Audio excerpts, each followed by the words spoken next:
My dear brothers and sisters, ang ganda-ganda ng mga nadinig nating pagbasa, pero mas maganda ka. So, ang ganda-ganda ng mga nadinig nating pagbasa, bagay na bagay sa ating sitwasyon ngayon. Kayong mga nagugutom, lapit! Sabi ng ating Panginoon sa unang pagbasa, kayong mga walang pera, lapit! Kayong mga walang salapi, lapit! Wow! Parang nangungusap ito eh. At talagang nakikiisa sa ating panahon. Sa isang panahon na kung saan ang mga tao ay hirap na hirap. Gutom na gutom. Salat na salat. So, hindi uso ang krisis dito eh. Ito ang sinasabi sa atin ng ating Panginoon. Di ba?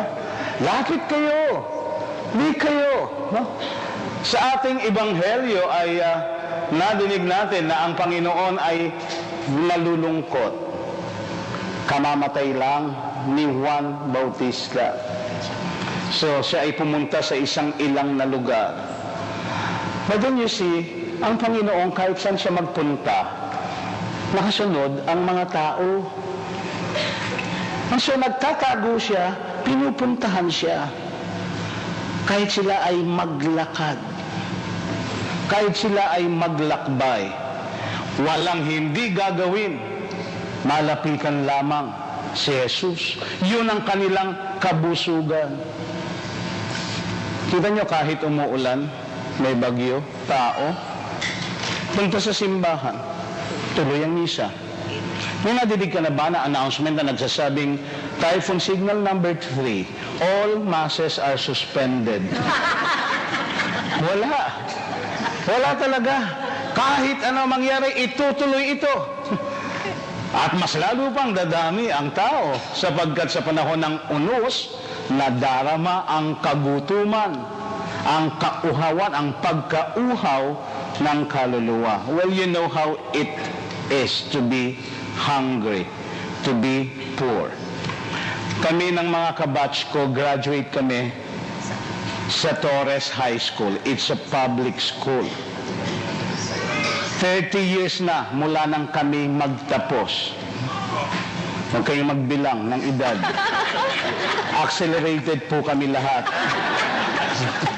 So, tayo nga yung batch 78 ng Torres High School. Sige na, tayo kayo. Dali. At yung mga nasa Amerika kong kaklase, tayo rin kayo sa bahay nyo kahit hindi kayo nakikita. Palakpakan natin ang aking mga kabatch nung high school. No? Wala, hirap pa rin. 10 taon na lumipas, no? Ito po, Donya. Ano? Ito hindi namin kabatch. So, naranasan natin kung paano magutom, di ba? Kami, naaalala namin, baon natin halos magkasya lang. Ang bata noon hindi nahihiya na magdala ng lunch box, no? Kahit araw-araw, tosino lang laman yan. No? Palitan lang, tosino, langgunisa, tosino. By lunchtime, malamig na yan. Pero hindi kami, nagmamanti-mantika pa yung bag ko nun eh. No? Pero hindi kami nahihiya. Sige, pagkasyahin ang kung ano meron. No? Bibili niyo siopaw na 25, 50 lang baon mo. 25 lang po siopaw nung sa harap ng Torres. Naman ng pusa. Masat na ma'am, sasanay ka din. Inom kami ng sago. Soft drinks, hindi. Bata ngayon, naliliit, soft drinks, bili. Kami hindi, gulaman, sago. Yun ang mas mura. Walang disposable cups. Basong, makapal. Pag nilagyan nun, inom, lublob sa timba. Kanaw-kanaw lang yan, lagyan uli, iba na naman. Lublob, lagyan, isa na naman, lublob, ako na naman. Ako dyan, ako tumaba. Napansin nyo, yung mga mahihirap, hindi tinatablan ng hepa. Bakit? Simulat sa pool, hospitable na kami sa germs. Diyan na sila nakatira. Hirap, no? At talagang hirap ng buhay. Naranasan ang kagutuman. Bata pa ako, pag tinanong ako, ano paborito mong ulam? Sagot ko, sopas. Kala ko ulam yun eh. Nalaman ko lang na sopas pala, mauuna sa kain. Yun ang una, sa seminaryo na lang. Pero maliit ako, tanongin ako, paborito mong ulam? Sopas. Bata ngayon, pati laruan, mamahalin. Ako laruan ko nun, simple lang. Bulate. Meron akong ting-ting. Ano ba nagkakagulo doon sa likod? Parang... So, bulate, sa kanal, nahati-hati ko yan. And you know, that was the application of my lesson in fraction, no? 1/2, no? 1/4. So, simpleng buhay. Subalit sa kapayakan, nabusog tayo ng katotohanang ang Diyos ay Diyos na bumubusog. Ang Diyos ay Diyos na nagpapawi ng ating uhaw. Ang Diyos ay hindi kailanman nagpapabaya. So balikan natin Ebanghelyo, nilalapitan nila si Jesus, pinupuntahan nila. Lahat sila nandoon, hindi upang kumain, kundi upang makinig sa Kanya.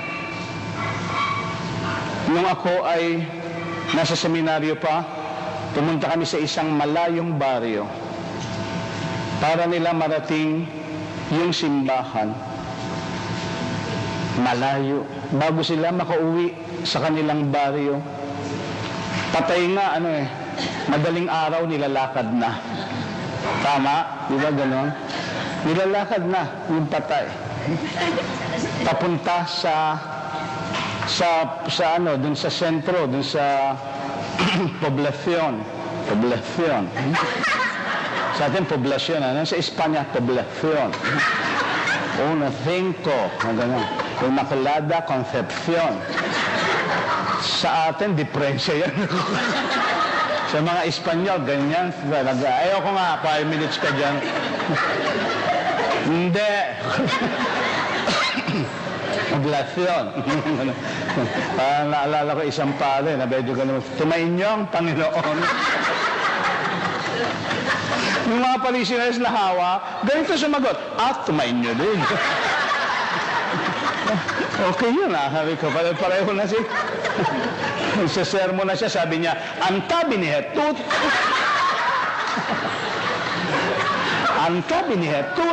ako ang puno ng ubat. Kayo ang mga tanga. Nagkaintindihan sila. So yung sinasabi kong baryo, bago ka makauwi sa kanila, galing sa simbahan, kung pupunta ka sa poblasyon, kinakailangan mo maglakad, tumawid sa mga ilog. Pumunta ako dun sa baryo nila Lakad talaga, tumawid sa mga bukid, ilog, bundok. Pagdating sa dulo, sasakay ng baging. Bago makarating sa lugar nila. Pero pupunta sa simbahan. Bakit? Walang makahahadlang sa paghahangad na makalapit kay Jesus. At ito, nakikita ni Jesus ito, nakikita ng ating Panginoon. Nakikita niya.